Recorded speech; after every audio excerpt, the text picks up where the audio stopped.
Tout ce qu'on ne veut plus entendre dans les restaurants à Paris.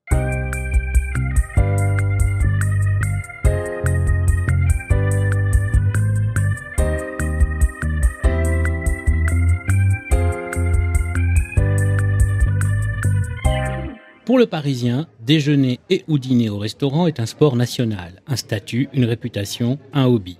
Avec plus de 18 000 établissements, il a le choix, mais toutes les adresses ne lui sont pas recommandées et il est des arrondissements, des quartiers où il refuse de mettre les pieds de peur d'écorcher son standing ou pire, d'y être vu. Son répertoire se concentre donc dans l'Est parisien, évidemment, un peu dans les 1er et 2e arrondissements, le 9e, Saint-Germain-des-Prés et Cherche-Midi. Sur le terrain, l'incessante prolifération d'ouvertures de restaurants, forcément tous formidables, s'accompagne d'une fanfare médiatique aux petits oignons, anticipée puis relayée par les réseaux sociaux. Le décor, une ancienne teinturerie du jamais vu, signée par une designeuse émergente adepte du sphérisme ambientiel. Les proprios, des potes de Dauphine venus du marketing du luxe, disrupteurs de code. Traduire, on va se faire un max de fric en 2 ans et on revend. La brigade forcément jeune, des têtes à claques mal élevées. Les chefs, des génies péruviens tatoués ayant appris à ouvrir les barquettes sous vide à Londres chez Momo ou passer à la plonge dans un Ducasse quelconque, voire champion de la découpe du daikon en milieu hostile. Le menu du déjeuner servi du lundi au vendredi affiché 17 € avec la plupart des entrées et plats en supplément de 4 €. Une aubaine. Le soir c'est plus cher, 6 fois plus cher. Mais il y a un voiturier et une playlist. Quant aux réservations, on peut toujours courir. Sachant qu'il s'inaugure à Paris chaque semaine environ 17,5 restaurants de cet acabit, lesquels restaurants sont déjà, par quel mystère, bookés, full complet, 3 mois avant d'ouvrir et pour les 4 mois à venir, que la moyenne des couverts tourne autour de 40 fourchettes avec menu imposé à 70 €, calculez le nombre de fois que sera proférée l'expression « une bonne dégustation ». Car on ne mange plus dans les restaurants, on ne s'y restaure plus, on déguste, l'addition en particulier. Et on savoure également tout un vocabulaire alambiqué, bidouillé par des protocoles abscons, déjà caducs, muets en simagrée, et qu'on oblige les serveurs et serveuses à apprendre par cœur. Naviguant entre morgue et arrogance, prétention et ignorance, impolitesse et caricature, l'expérience d'un repas dans un restaurant parisien contemporain a viré du plaisir convivial à un concours de vanité insupportable. On se calme et on boit frais. Voici donc un florilège partial, de mauvaise foi et décidément très soupolé de tout ce que l'on aura récemment entendu dans les restaurants modasseux de la capitale, qu'on aura supporté et dont on se délecte désormais à l'avance à peine attablé, tant tout y est téléphoné et qu'on sait ce qui va sortir. Interdit de glousser, de pouffer, de s'esclaffer ou d'objecter. On a là affaire à une population amateur, chagrine, susceptible, jalouse, imperméable à toute forme d'humour, vite vexée et qui saura se venger en crachant dans le bouillon de Kumbawa ou en pétant dans la meringue de la pavlova déconstruite. Au jeu de massacre du client au restaurant, le big enjeu du service parisien consiste à neutraliser la table, à isoler le mauvais coucheur ou la chieuse de service, en se gagnant la sympathie du reste de la table, encouragé à s'extasier sur le moindre brin de romarin brûlé au chalumeau. Diviser pour régner.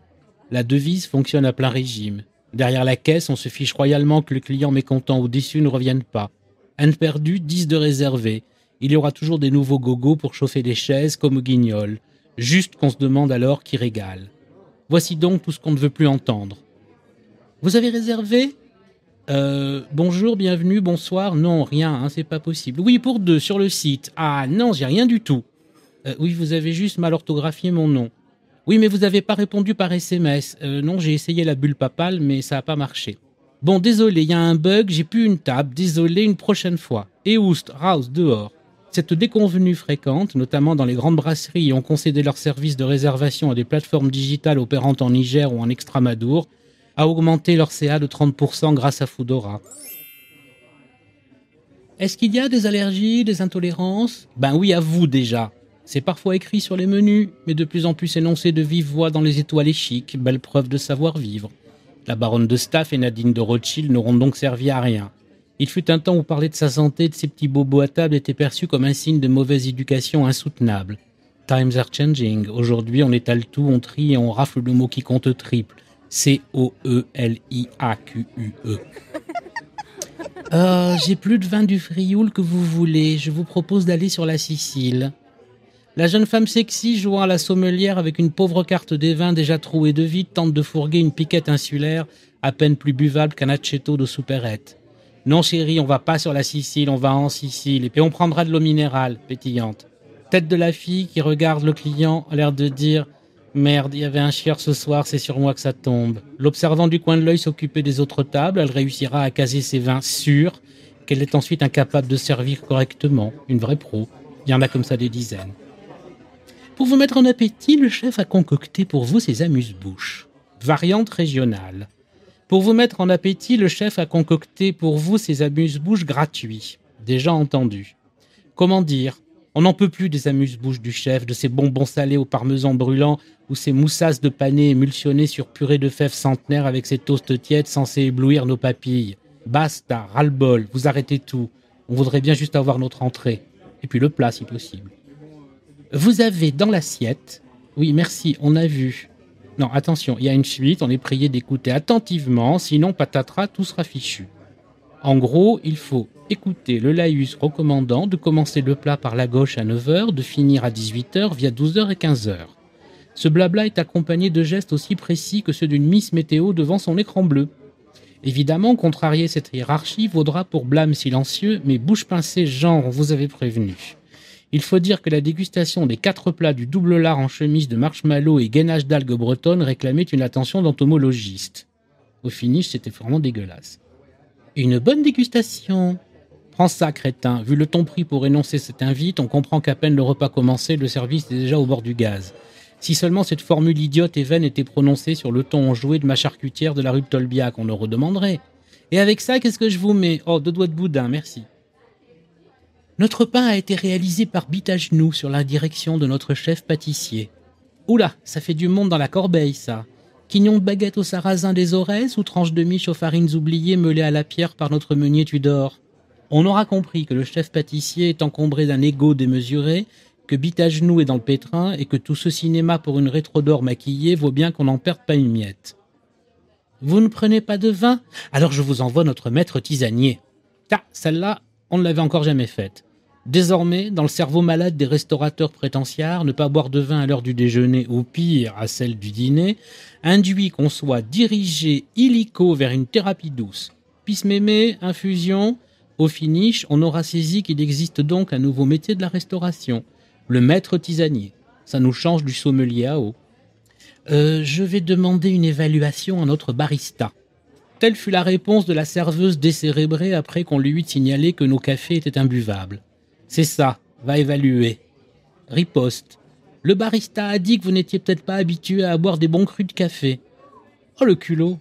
Change l'eau de ta faema, abruti, et évite de réutiliser du café déjà filtré. Après on parlera de bons crus de café. Et sors dehors si t'es un homme, lavette. Bon, c'était un anglais, c'était pas gentil. C'est mon plat préféré. Traduction du très américain That's my favorite. C'est le cri du triomphe appréciatif poussé par la serveuse, parce que jamais un serveur ne se hasarderait à dire un truc pareil, après commande de votre plat. Oui, bon cocotte, t'es mignonne, mais on t'a pas sonné, hein. On part sur un café ? Pourquoi partir alors qu'on n'est pas encore revenu ? Et pourquoi sûr ? On marche dessus comme Jésus sur le lac de Tibériade ? On patine dessus comme Sonia Eni sur la soupe chaude Liebig. Le mot sûr a envahi le langage courant. On travaille sur Créteil, on est sur un incendie criminel, on est sur une crise de foie. Dans les restaurants, sûr est mis à toutes les sauces.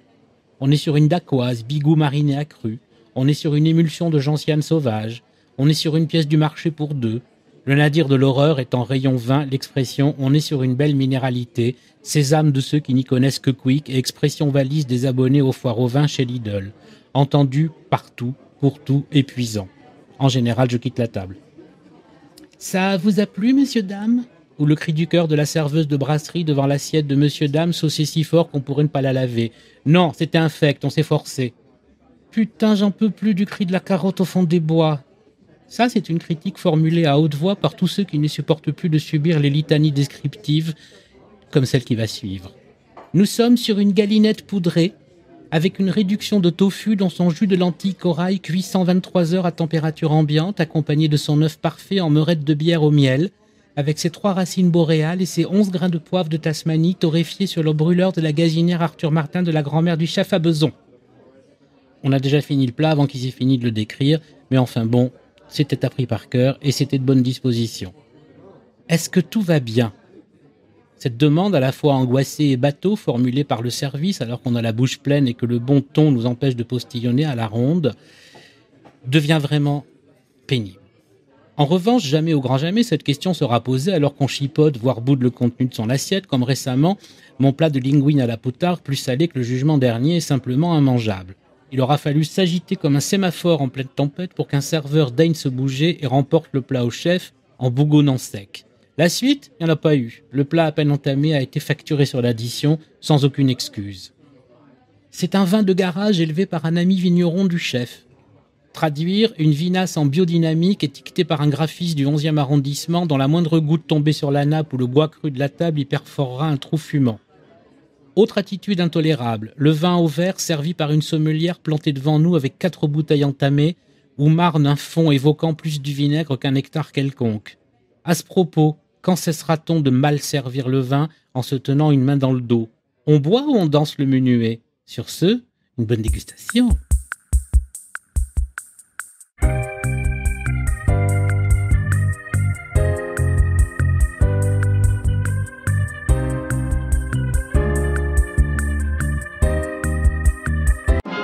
Vous aimez lire Vanity Fair ?